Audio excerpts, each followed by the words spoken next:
Assalamu alaikum. In today's video we will discuss solution of system of linear equation by Cramer rule. So पहले हम determinant find करेंगे कि हम 3/3 matrix का determinant हम किस तरह फाइंड करते हैं। लेट ए हमारे पास एक मैट्रिक्स है जिसका ऑर्डर है 3/3। जब इसका हम डिटरमिनेंट फाइंड करते हैं तो हम किसी भी कॉलम या किसी भी रो से हम एक्सपेंड कर सकते हैं। So determinant of A is equal to, यहाँ पर मैंने एक्सपेंड किया है रो 1 से। सो रो 1 का जो फर्स्ट एलिमेंट है वो है A1।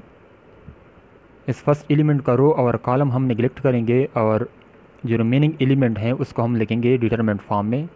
सो रिमेनिंग एलिमेंट हमारे पास हैं B2, C2, B3 and C3। Next row 1 का जो सेकंड एलिमेंट है वो है B1। सो इस एलिमेंट का रो और कॉलम निगलेक्ट करें और जो रिमेनिंग एलिमेंट हैं A2, C2, A3, C3 इसको डिटरमिनेंट फॉर्म में लिखें। सिमिलरली R1 का जो थर्ड एलिमेंट है वो है C1।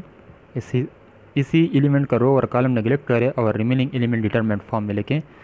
सो इसी मेथड से हम डिटरमिनेंट ऑफ 3/3 मैट्रिक्स हम फाइंड कर सकते हैं। लेट्स सपोज एक एग्जांपल है, ए हमारे पास एक मैट्रिक्स गिवन है जिसका ऑर्डर है 3/3।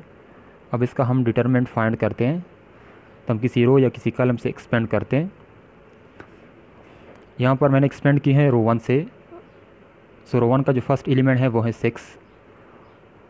अब इस एलिमेंट का रो और कॉलम नेगलेक्ट करें, जो रिमेनिंग एलिमेंट रह गए हैं 6 - 2, 2 - 3 वो डिटरमिनेंट फॉर्म में लिखें। R1 का जो सेकंड एलिमेंट है वो है 2 और इसी 2 का रो और कॉलम नेगलेक्ट करें और रिमेनिंग एलिमेंट 5 - 2, 5 - 3 लिखें। सिमिलरली थर्ड एलिमेंट का भी इस तरह कर लें। अब इसको सिंप्लीफाई करते हैं।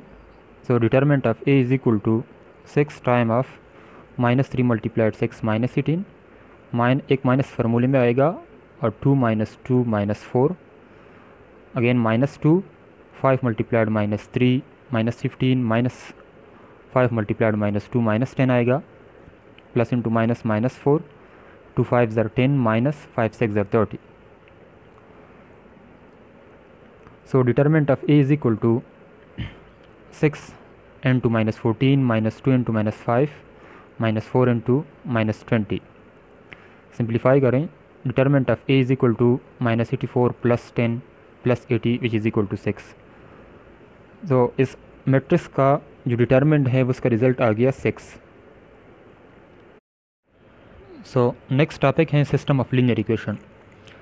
बस यहाँ पर system of linear equation given है A1x + B1y + C1z is equal to D1, A2x + B2y + C2z is equal to D2, A3x + B3y + C3z is equal to D3।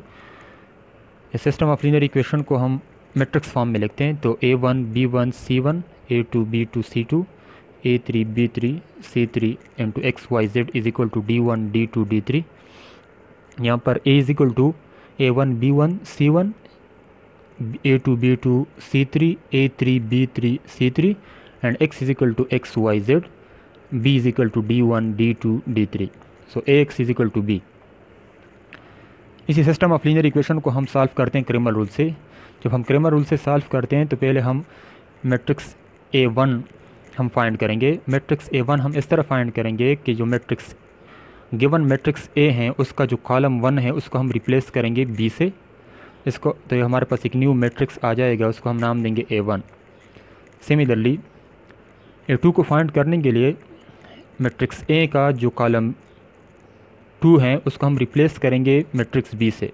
तो सेकंड मैट्रिक्स आ जाएगा A2। थर्ड हमारे पास आ जाएगा A3 matrix. A3 matrix A का जो column 3 है उसको हम replace करेंगे B से, तो थर्ड मैट्रिक्स फाइंड हो जाएगा। अब हम अननोन वेरिएबल को फाइंड करते हैं x y z को। जब हम अननोन वेरिएबल फाइंड करते हैं तो पहले हम मैट्रिक्स A का डिटरमिनेंट फाइंड करेंगे। सेकंड स्टेप हमारा ये होगा कि हम मैट्रिक्स A1 का डिटरमिनेंट फाइंड करेंगे। थर्ड स्टेप हमारा ये होगा कि हम डिटरमिनेंट ऑफ A2 फाइंड करेंगे। फोर्थ स्टेप हमारा ये होगा कि हम डिटरमिनेंट ऑफ A3 फाइंड करेंगे।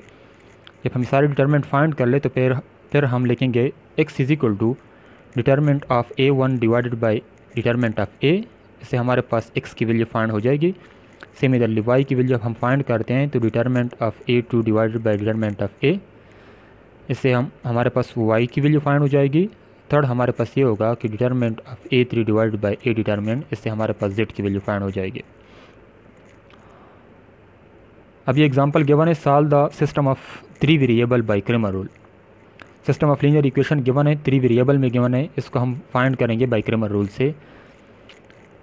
पहले हम इसको मैट्रिक्स फॉर्म में लिखते हैं, तो मैट्रिक्स फॉर्म में लिखते हैं तो हमारे पास मैट्रिक्स ये आ जाएगा 1 2 3 3 1 -3 -3 4 एंड 7।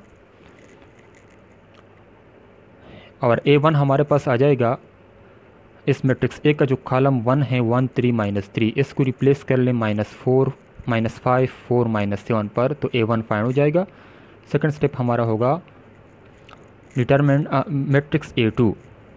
मैट्रिक्स A2 में इस तरह कर लें कि मैट्रिक्स ए का जो कॉलम 2 है उसको रिप्लेस कर लें -5 4 -7 से। थर्ड हमारे पास आ जाएगा A3। मैट्रिक्स ए का जो कॉलम 3 है 3 -3 7, इसको रिप्लेस कर ले -4 -5 4 -7 पर।